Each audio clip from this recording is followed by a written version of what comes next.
Welcome into another edition of the Keys Corner. I'm Jeff Arnold, one of your Keys broadcasters. As this weekend, the Keys will be returning to this beautiful place. As the Winston-Salem Dash are going to be coming to town on Friday night. They'll be here for 4 games. Lots of great promotions are on the schedule, and we'll have a little bit more information about all that stuff coming up later in the show. Well, over this past week, a number of guys have gotten awards. I say guys because I'm not just talking about players. Additionally, 2 former Keys made their Major League debuts. Now, from an award standpoint, let's start with Connor Beerfelt, the most recent one to win something. That took place on Tuesday when he received the Carolina League Player of the Week award. He had 5 home runs to go along with 13 runs batted in. The biggest home run that he had came on June the 29th, a walk-off 3-run homer against the Carolina Mudcats. Beerfelt's success can be attributed to a couple mechanical adjustments that he made during the offseason, where he's trying to stay through the ball a little bit longer, use his hips a little bit more. He's continued working with our hitting coach, Eric Pappas. All that stuff has paid off. He had a great month of June, and hopefully all that success will continue into July.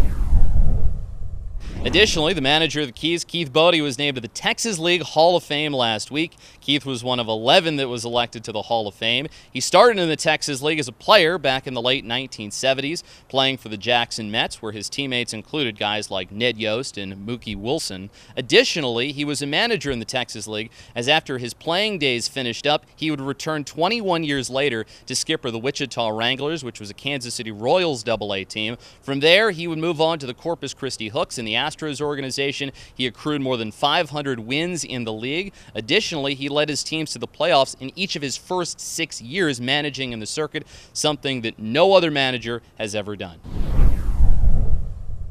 Well, we're back on the Keys Corner final segment of the week, and we're joined now by the promotions manager for the Frederick Keys, DeForest Garcia. Good to see you again, my friend. Talk about some of the promotions that we have coming up this week. We will start on Friday. Troy Landry from the History Channel show Swamp People will be here. First of all, do you watch Swamp People? I've watched a little bit, but all I know is the shoot 'em. That's all I know. You'll have to tell me about that a little bit later, what that actually means. But what can we expect on Troy Landry's appearance on Friday? We're going to have him out here signing autographs, I believe, from 6 to 8, interacting with fans, hanging out. We'll also have some different in-game promotions around, like an alligator toss, maybe some fun redneck things like redneck horseshoes, redneck ring toss. It's going to be a good time. Now, how much money would I have to pay you to be an alligator hunter?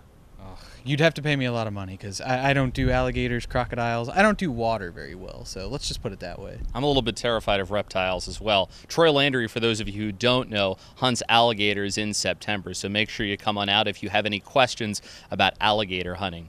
Saturday night at Nimio Field is Scout Night. Local Boy Scout troops will be able to come out to the game and camp in the outfield. Tell us a little bit more about this special night. Yeah, we'll have a bunch of Frederick area scouts out here. They're going to be hanging out. We're inviting them to camp out in the outfield like you just said. We'll have a fireworks show after the game, so they'll get to enjoy that. And then we'll be playing The Good Dinosaur for them on the video screen, so it should be a good time. Are you a camper? I am not a camper. I am an insider, an electricity person, and I need running water. Well, that makes 2 of us. Finally, on Sunday, we will have Faith Night out at the ballpark. It's an event that lots of folks look forward to. What can we expect to take place this year? We'll have a special concert pregame. We'll have gates open at 3 o'clock. We'll have the Water Boys for Jesus performing about 3:30. And then we'll just be inviting everybody out for the game that night at 6 o'clock just to celebrate their faith. It should be a really good time. We'll have a fireworks show afterwards also. So 3 fireworks shows this weekend. You can't beat it.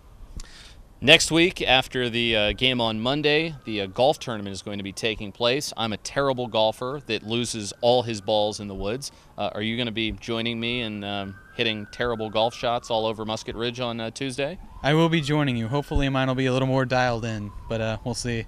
Hey, you know what? If you steal enough range balls and you get through the round, that's a good day. That's right. I'm Jeff Arnold. This is DeForest Garcia. Thanks so much for joining us on the Keys Corner this week, and we will talk to you next week.